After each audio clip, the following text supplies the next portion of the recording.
Money builds walls, but paranoia destroys the foundation beneath them. For years, I believed my wealth was a shield, a fortress of steel and stone that kept the world from taking what was mine. As a 34-year-old tech mogul, my warm olive skin, sharp jawline, and trimmed dark beard had appeared on enough magazine covers to convince me that I was invincible. I sat in glass high-rises, wearing my custom muted charcoal wool sweater, looking down at a world driven by greed. But when you stand at the peak of success, every shadow looks like an assassin. Corporate rivals whispered poison into the ears of board members, and slowly, those toxic rumors seeped into my own mind. They told me that love was just an investment, that devotion was merely a long-term transaction, and that my young wife had married me for the security of my fortune. Lucia Solis was 29, possessing warm almond skin, long wavy dark brown hair tied in a loose low ponytail, and soft, compassionate hazel eyes. When she walked into a room wearing her simple beige knit cardigan, she carried an air of quiet dignity that should have silenced every doubt in my heart. Yet, poison takes root quickly in an insecure mind.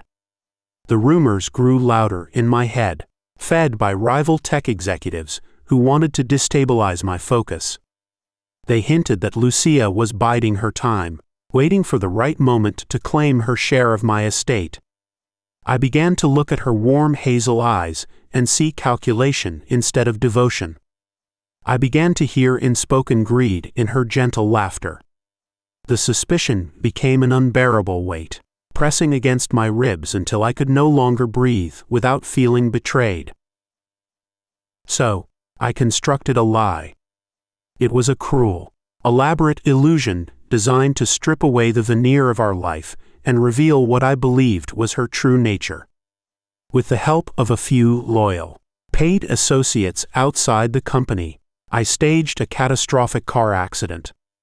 I faked the total liquidation of my assets, claiming that bad investments and sudden legal liabilities had dragged my empire into absolute insolvency.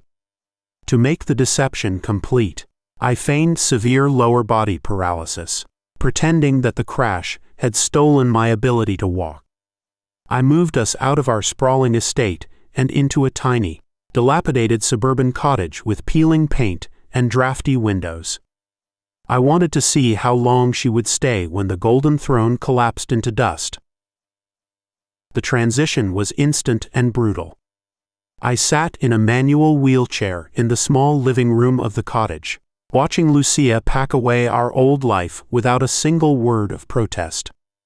I watched her warm almond skin pale under the stress, yet her fingers never trembled as she folded her worn beige knit cardigan around herself against the draft.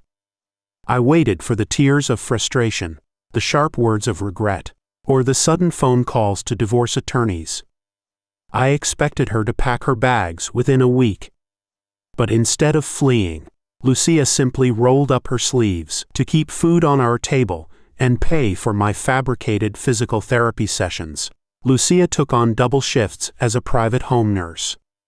She worked 14 hours a day, trudging through rain and winter slush, only to return home to a dark, damp cottage. She would step through the front door, her long dark hair falling loose from her ponytail, her compassionate hazel eyes rimmed with red exhaustion, and yet, the first thing she did was smile at me. She would kneel beside my wheelchair, take my cold hands into her warm ones, and softly ask how my day had been. Every evening followed the same exhausting routine for her. While I sat in my charcoal wool sweater, pretending to be helpless, Lucia would cook a meager dinner, clean the small kitchen, and then tend to my fake medical needs. She learned how to stretch my legs, spending hours massaging my muscles with lavender oil, whispering encouragement into the quiet night. She told me that mobility was just a physical thing, that my spirit was what she loved, and that we would rebuild our lives brick by brick. I watched her skin grow paler, saw the deep dark circles carving under her eyes, and yet, I kept the lie alive. I told myself that she was just playing a role, that her endurance was merely a temporary performance to save face before she finally broke. The cruelty did not stop with me. My cold extended family, eager to protect their own standing and bitter about my sudden financial collapse, descended upon the cottage like vultures. They visited, under the guise of offering sympathy, but their true intention was to torment her. My aunts and cousins stood in our cramped hallway, tossing insults disguised as pity. They called her an opportunistic golden digger who had backed the wrong horse. They openly questioned her background, suggesting that she was dragging me down and that she would abandon me the moment my remaining savings ran dry. Lucia stood there, absorbing every blow with remarkable grace. She never raised her voice. She never snapped back at their vicious cruelty. When they accused her of clinging to me for whatever money was left, she merely opened the front door, held it wide, and calmly requested that they leave our home if they could not speak to her husband with respect. After they left, she would sit on the edge of our modest bed, holding her face in her hands for a brief minute of silent tears, before wiping them away, taking a deep breath, and returning to the kitchen to boil soup for my dinner. For 6 months, this was our life. 6 agonizing months of watching the woman I loved burn herself down to ash to keep me warm. The guilt began as a small seed, germinating beneath my pride, until it blossomed into a suffocating vine.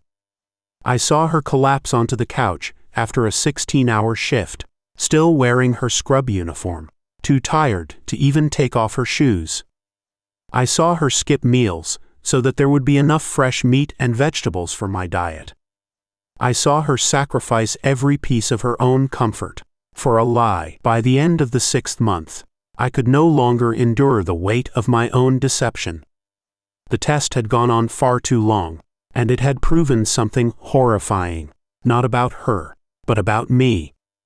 Lucia was entirely innocent. She was pure, loyal, and utterly unselfish.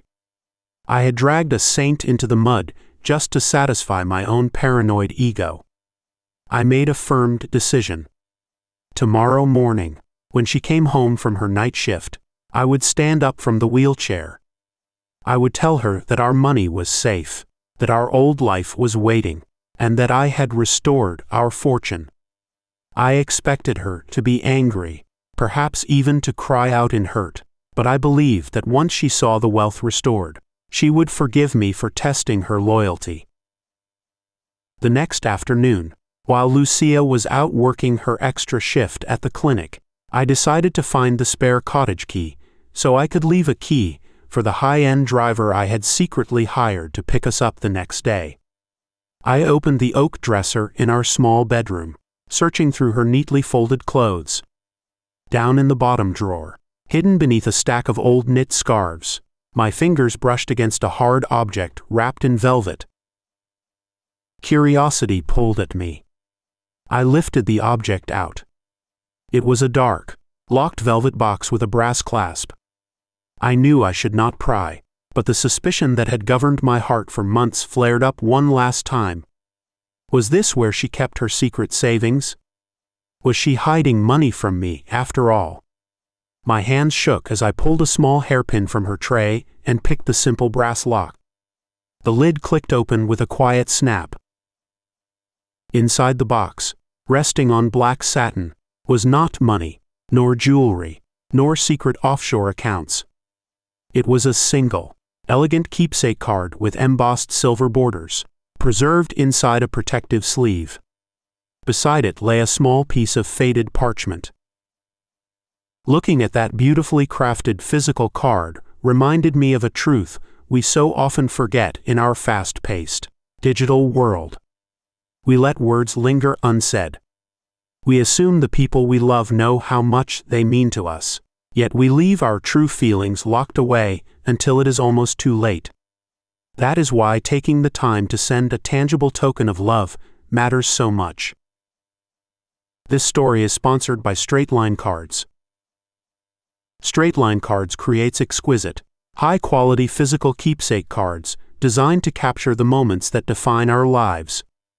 Whether you want to share a hidden gratitude, celebrate a quiet sacrifice, or simply ensure that your unsaid words finally find their home, a physical card carries a weight that no digital text ever can. With straight-line cards, you can choose a beautifully crafted design, personalize your heartfelt message, and even attach a thoughtful physical gift to be delivered directly to the door of someone you cherish. Don't wait for a crisis to express what is in your heart. Visit straightlinecards.com today and send a keepsake that will be remembered forever. I lifted the embossed silver keepsake card from the velvet box. The paper was heavy, rich, and cold against my trembling fingertips. As I opened the card, a handwritten letter fell onto my lap. The handwriting was unmistakable. It belonged to Lucia. But the date written at the top of the page made my breath catch in my throat. It was dated exactly 2 years ago. 2 years ago was not a lie. 2 years ago was the time of my real, catastrophic spinal surgery, an emergency procedure after an unexpected medical crisis that had nearly ended my life long before I ever thought of staging a fake accident. Back then, I had been in a deep coma for 3 weeks. I remembered waking up in a private clinic, miraculously healed, with the doctors telling me that an expensive, unapproved experimental surgery had saved my spine and my life. I had assumed my corporate insurance or company board had authorized it. I began to read the letter, and with every word, my world shattered into 1,000 jagged pieces. The letter was addressed to me, written while I lay unconscious in that ICU bed 2 years ago. In her gentle, clear script, Lucia had poured out her heart during the darkest hours of her life. She wrote about how my company board of directors, driven by corporate greed and ruthless politics, had voted to cut off my emergency medical funding while I was in the coma. They had deemed the experimental surgery too risky and expensive, moving to terminate my life support to force a leadership transition. Lucia had refused to let them kill me. But she was young, without independent millions, and locked out of my corporate accounts by the board's legal team. To pay for the multi-million-dollar emergency operation that saved my spine, Lucia had done the unthinkable. She had surrendered the deed to her family's ancestral vineyard, the only piece of heritage her late grandparents had left her, a land that had been in her family for 3 generations. She had signed it away to a predatory private medical group in exchange for the immediate cash needed to hire the world's top neurosurgeons. That was not all. To prevent the board from retaliating against her or ruining my company's stock value while I was vulnerable, the corporate lawyers had forced her to sign a brutal, binding non-disclosure agreement. Under the terms of the contract, she was legally forbidden from ever telling me about the sacrifice. She was forbidden from revealing that she had saved my life, forbidden from mentioning that her family's land was gone, and forbidden from taking a single cent of credit for my miraculous recovery. If she spoke a single word to me or anyone else, the lawyers would sue her for breach of contract and seize whatever remained of her family's legacy. She had carried that secret alone for 2 years. She had watched me walk out of that hospital, rebuild my tech empire, and grow increasingly distant and paranoid. She had watched me wear expensive charcoal wool sweaters and host opulent galas, never asking me for a single dime to buy back her family's stolen land. She had sat quietly beside me at fancy dinners, listening to my board members take credit for my recovery, without ever dropping her smile or showing a single trace of bitterness. And then, when I staged my fake crash 6 months ago, when I dragged her to this cold, leaking suburban cottage, when I pretended to lose my mobility and my wealth, she thought my body was failing again. She thought the old injury had returned. She did not leave me because she had already given up her entire world to save my life once. Staying with me in a tiny cottage was nothing compared to the quiet hell she had already walked through for my sake. The letter ended with a sentence that shattered my soul into dust. If you ever read this, my love, it means I am no longer here to keep you safe. Do not be angry with the board, and do not mourn the vineyard. My family taught me that land is just dirt, but the person you love is your true home. I would give it away 1,000 times over just to see you stand up again. A choked sob tore from my throat, raw and violent. The silver embossed keepsake card slipped from my fingers onto the wooden floor. I sank to my knees, my real, fully functional knees, and pressed my face into the worn fabric of her beige scarf left in the drawer. What had I done? What kind of monster had I become? I had allowed paranoia to turn me into a cruel tyrant. I had doubted the purest love I would ever know. I had put a woman who surrendered her entire family heritage for my survival through 6 months of physical exhaustion, public humiliation, and mental agony just to test whether she loved my money. I had sat in a wheelchair like a pathetic fraud, watching her ruin her health working 14-hour shifts, while millions of dollars sat untouched in my hidden accounts. The sound of the front door clicking open echoed down the narrow hallway. Lucia had returned early from her shift. I heard her tired, heavy footsteps coming down the hall. I heard her set her heavy bag on the small table. I heard her gentle voice calling out my name, asking softly if I was awake and if I needed my medicine. I could not stay in that wheelchair. I could not maintain the lie for another second. I stood up from the floor, my height restored, my chest heaving with uncontrollable sobs. I walked out of the bedroom into the small hallway, standing on my own 2 feet before her for the first time in 6 months. Lucia froze near the doorway. Her long dark hair was damp from the afternoon rain, clinging to her warm almond skin. She dropped her keys onto the floor, her compassionate hazel eyes widening in absolute shock as she saw me standing tall in the center of the corridor. Her hands flew to her mouth, tears instantly welling in her eyes. "Kieran," she whispered, her voice trembling with a mixture of disbelief and sudden, overwhelming hope. You are walking? Is it a miracle? Did your legs heal?" She thought it was a medical miracle. Even now, looking at me standing there, her first thought was unadulterated joy for my recovery. I fell to my knees right in front of her, not because my legs failed me, but because I was not worthy to stand in her presence. I reached out, taking her rough, hard-working hands into mine, burying my face against her knees as the tears streamed down my beard. "I am sorry," I choked out, the words tearing through my throat like broken glass. "I am so sorry, Lucia. There was no accident. There was no bankruptcy. I tested you. I was paranoid and foolish, and I pretended to lose everything because I wanted to see if you loved me." The silence that followed was heavy enough to crush a mountain. I felt her body go entirely still. I pulled the embossed silver keepsake card from my wool sweater pocket and laid it gently at her feet, alongside the written confession of her sacrifice. I found the velvet box. I sobbed, my voice breaking into pieces. "I read what you did for me 2 years ago. I read about the vineyard. I read about the board. You gave away your entire world to save my life, and I repaid you by torturing you in this cottage for 6 months. I am a monster, Lucia.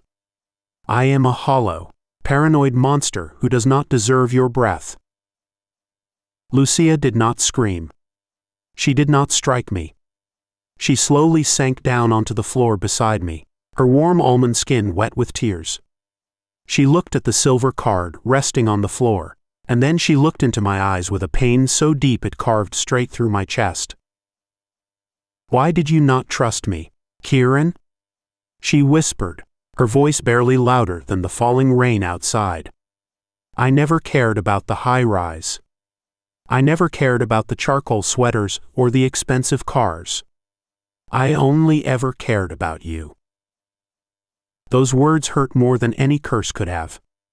I wrapped my arms around her, holding her fragile frame against my chest, weeping into her shoulder like a child.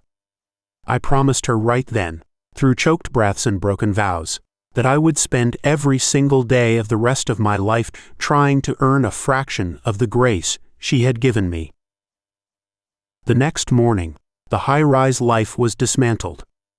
I did not return to the tech mogul throne with pride. I returned with a weapon.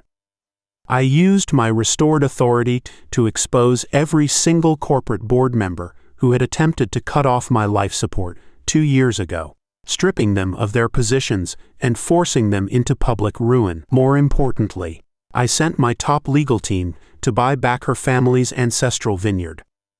It took 3 months of aggressive negotiation and millions of dollars above market value, but I did not rest until the deed was back in Lucia's hands. We standing together now on the high hill of her family's vineyard, watching the afternoon sun warm the dark, rich soil.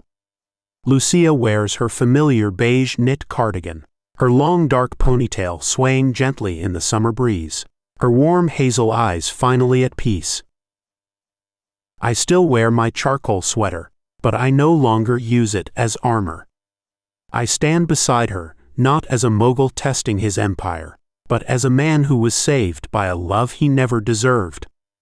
I look down at my pocket, feeling the small rectangular outline of that silver embossed card, a constant, tangible reminder that the most precious things in this life are the sacrifices we make and the words we must never leave unsaid.